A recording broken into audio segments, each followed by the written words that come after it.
देखो अब bulk modulus के बारे में एक और बात, ठीक है ना, बल्क मॉडुलस के बारे में एक और चीज़ सुनो आप। बल्क मॉडुलस वैसे मैंने क्या बताया, क्या होता है? बल्क मॉडुलस होता है डीपी अपॉन में डीवी बाई वी। इसका मतलब क्या है कि किसी भी बॉडी है उसका वॉल्यूम, पहली बात तो बल्क मॉडुलस का जिक्र तब करोगे जब वॉल्यूम में चेंज आ रहा हो। कोई ये कहते कि भी खींच रहे हैं तो लेंथ में कितना चेंज आएगा, तो आप ये नहीं कहोगे पहले बल्क मॉडुलस बताओ। बल्क मॉडुलस का कोई रोल नहीं है उसकी लंबाई बढ़ाने घटाने में। बल्क अगर उसका वॉल्यूम चेंज हो रहा हो दबा के या खींच के, वॉल्यूम में चेंज जा रहे हो, तो फिर वाई का कोई यूज़ नहीं है, बी का यूज है। वॉल्यूम में बदलाव आ रहा हो तो उसमें वॉल्यूम स्ट्रेन डेवलप होगा डेल्टा वी बाई वी, और जो वॉल्यूम स्ट्रेन डेवलप होगा तो उसके अंदर जितना आपने प्रेशर चारों तरफ से लगाया वो divide by delta V by V, इससे आ जाएगा बल्क मॉडुलस। पहले ये बात समझ आ गई आपको? ठीक है। वाटर का बल्क मॉडुलस फिक्स है, जो भी है वाटर का फिक्स है। हुआ ये कि पहले साइंटिस्ट लोगों ने ये बोला कि एयर का भी फिक्स है, एयर का बल्क मॉडुलस साइंटिस्ट लोगों ने दे दिया पहले कि एयर का इतना है, लेकिन बाद में गलत हो गया। न्यूटन ने बताया था, और न्यूटन ने जो बताया ना, न्यूटन की बात गलत निकली थी यहाँ पे।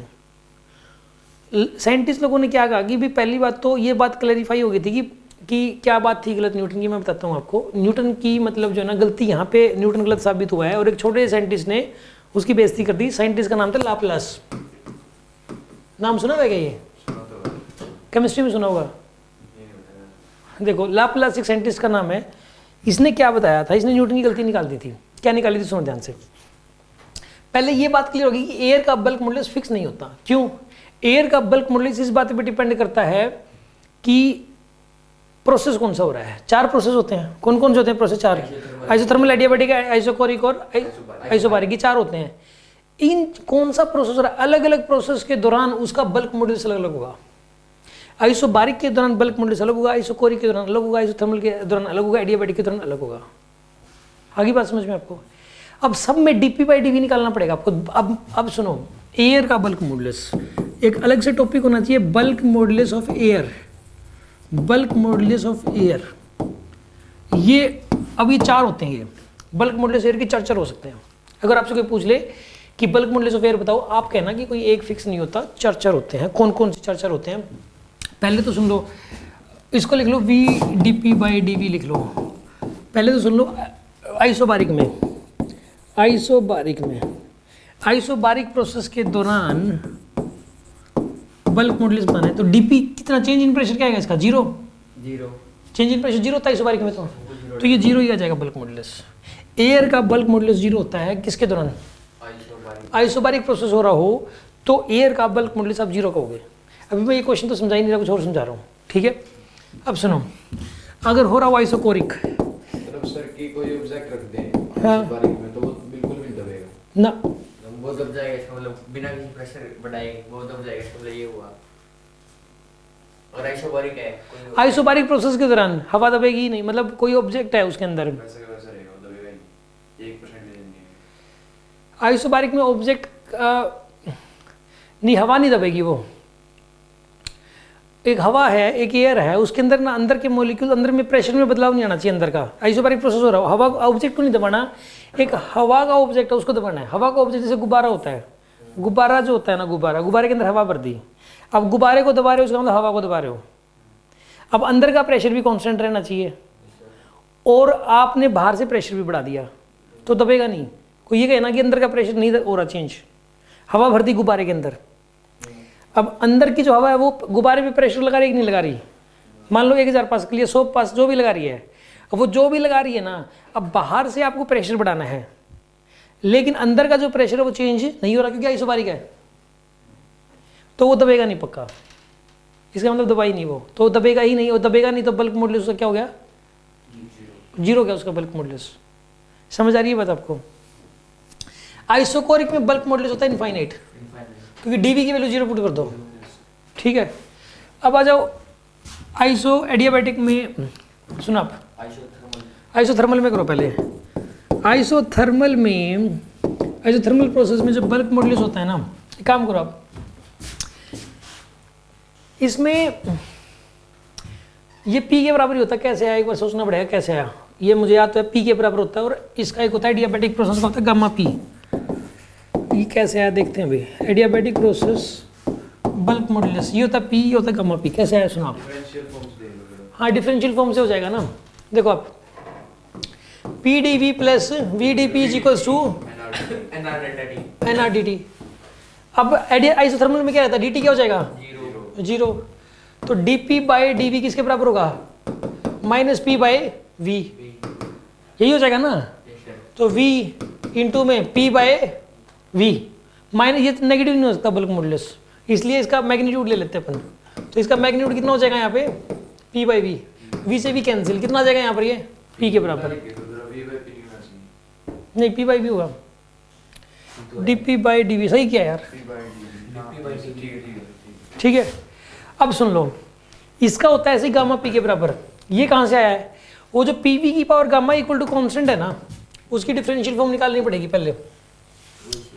पीवी की पावर गामा के, देखो मैं ये डिफरेंशियल फॉर्म निकाल ही देता हूँ वहाँ से, रहने दे क्या, लेकिन ये गामा पी आएगा, ठीक है। इसका आइसोबारिक का बल्क मॉड्यूलस 0, आइसोकोरिक का इनफाइनाइट और आइसोथर्मल का पी होता है, और एडियाबैटिक का गामा पी। ये बात तो सारी दुनिया को पता लगी कि एयर के बल्क मॉड्यूलस 4 होते हैं। ये बात हर कोई मानता था, न्यूटन भी मानता था, हर कोई मानता था कि मतलब एयर के बल्क मॉड्यूलस कितने होते हैं? 4 होते हैं। एक तो होता है 0, एक होता है इनफाइनाइट, एक होता है पी, एक होता है गामा पी, ठीक है। ये बात सभी मानते थे। अब एक बात बताओ, साउंड की स्पीड क्या होती है? साउंड की स्पीड अंडर बी बाय, ये होता है ना अंडर बी बाय वो। अब रो होता है, बी की वैल्यू क्या पुट करें? बी की वैल्यू क्या पुट करें? तो क्या था कि न्यूटन ने एक बात कह दी थी, न्यूटन ने ये कहा था कि साउंड का एयर में चलना एक आइसोथर्मल प्रोसेस है। साउंड का एयर में चलना एक आइसोथर्मल, उसने किस भी आपे की पता नहीं, साउंड का एयर में चलना एक आइसोथर्मल प्रोसेस है। इसलिए फॉर्मूला क्या बनेगा? अंडर पी बाय रो। और इसको सोल्व करके आंसर आता है 228 मीटर पर सेकंड। पहले यही किताबों में चलता रहा लंबे समय तक, लंबे समय तक न्यूटन की बात चलती रही, क्योंकि न्यूटन ने क्या बोला था कि साउंड का एयर में चलना क्या है? एक आइसोथर्मल प्रोसेस। आइसोथर्मल प्रोसेस में बल्क मॉड्यूलस क्या हो जाएगा? पी के बराबर। तो यहाँ पी पुट कर दिया, अंडर पी बाय रो, सोल्व करके 228 मीटर पर सेकंड निकाल दिया। एक छोटा सा साइंटिस्ट आया, उसने बोला कि न्यूटन गलत है, साउंड की स्पीड पहले मेजर करो। उसने सही से मेजर ही नहीं करी, 228 होती ही नहीं, होती 332 है, उसने ये बोला। लोगों ने उसको कहा पागल है यार, न्यूटन को गलत बता रहा है। न्यूटन पता है कितना बड़ा साइंटिस्ट है, ये वो जो खूब कहा सभी ने। उसने कहा नहीं, न्यूटन गलत है, मैं साबित करके रहूँगा। उसने प्रूव कर दिया कि ये 228 गलत है, 332 आती है साउंड की स्पीड। साउंड का एयर में चलना एडियाबैटिक प्रोसेस है। कौन सा प्रोसेस है? एडियाबैटिक। उसने पहली बार बताया कि ये गलत है, ठीक करो इसको। क्या आंसर आएगा इसका? बी की जगह क्या लिखोगे आप? अंडर गामा पी बाय रो। ये होती है speed of sound in air, ये होती है, ये नहीं होती, ये वाला नहीं होता फॉर्मूला। ये न्यूटन ने दिया था, ये लाप्लास ने दिया था। और इस बात को फिर नाम दिया गया, इस फॉर्मूले को लाप्लास करेक्शन। लाप्लास करेक्शन नाम दिया गया, मतलब करेक्ट कर दिया उसने। बस बताया तो न्यूटन ने है, करेक्ट कर दिया बस। मतलब नाम अभी भी न्यूटन का ही है, नाम लाप्लास का बेचारे का अभी भी नहीं चल रहा। मतलब लाप्लास ने तो करेक्शन करी है, कुछ नहीं। अरे इतनी बड़ी बात बता दी उसने कि आइसोथर्मल प्रोसेस नहीं है वो कौन सा प्रोसेस है? एडियाबैटिक। ये फॉर्मूला तो सारी दुनिया को पता था, अंडर बी बाय रो होता है। तो अंडर गामा पी बाय रो उसने बताया। आगे बात समझ में आपको? ये इन्फॉर्मेशन है, कहीं भी किसी न किसी क्वेश्चन में जरूरत पड़ जाएगी आपको। आगे बात समझ में आता तक बढ़े आगे?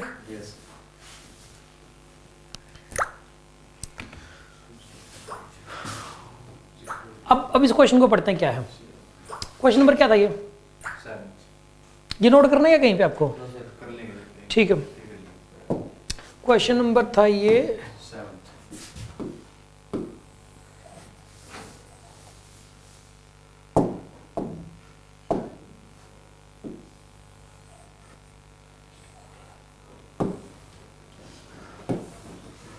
सुन लो, the bulk modulus of an ideal gas at constant temperature. Constant temperature मतलब आइसोथर्मल हो गया। आइसोथर्मल में क्या होता है? पी होता है बल्क मॉडुलस, तो प्रेशर के बराबर हो जाएगा।